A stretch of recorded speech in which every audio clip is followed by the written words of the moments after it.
আসসালামু আলাইকুম। Hi friends, কেমন আছেন আপনারা? আমি আছি তো আলহামদুলিল্লাহ। আজ আমি নিয়ে এলাম চিকেন স্যুপ।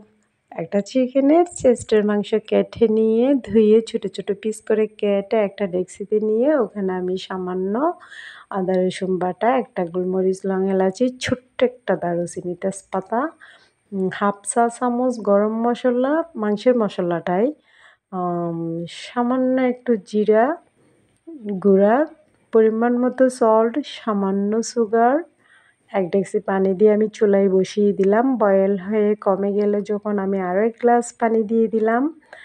আমি টমেটো কাটা, পেঁয়াজ পাতা কাটা, ধনিয়া পাতা কাটা, গুল করে কাঁচামরিচ কাটা দিয়ে দিলাম। ২ টেবিল চামচ কর্নফ্লাওয়ার নরমাল পানিতে গুলিয়ে আমি দিয়ে দিলাম।